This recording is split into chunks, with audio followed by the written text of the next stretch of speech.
Je dois reconnaître que le cycle de Barbault, ça m'énerve.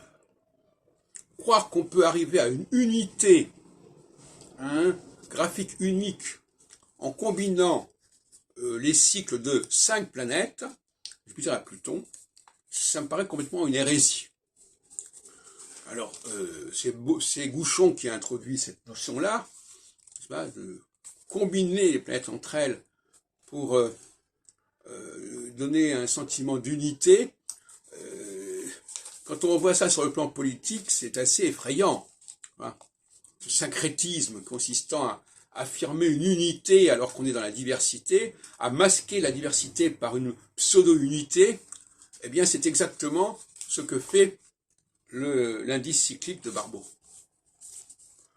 D'autant plus qu'il met dans le même sac des planètes connues de toute l'Antiquité et 3 planètes qu'on a découvertes que depuis le XVIIIe siècle.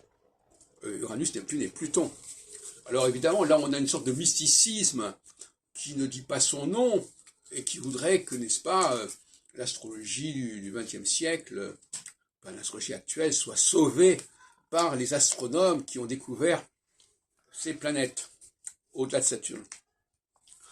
Alors cette relation mystique avec les astronomes, elle est fondamentale chez les astrologues des années d'après-guerre, comme Barbault ou comme Nicolas. C'est-à-dire, voilà, Nicolas, il intègre dans son système RET les 3 planètes transsaturniennes, il faut dire les choses comme elles sont. Bon.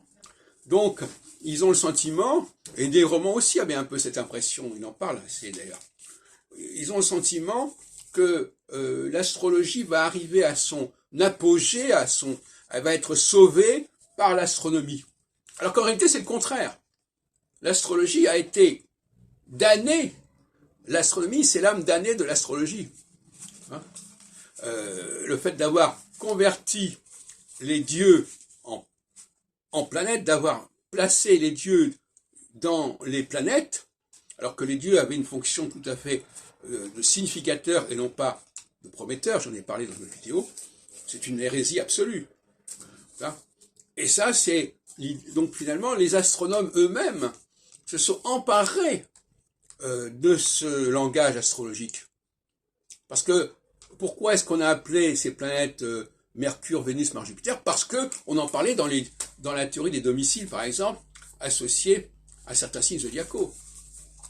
Donc, il y a un moment donné où l'astronomie, et ça a continué jusqu'à presque à nos jours, s'est imaginé qu'elle pouvait détenir les clés de l'astrologie en transférant les dieux sur des planètes et donc sur quelque chose de scientifique, sur quelque chose dont on pouvait déterminer la course, etc. avec précision.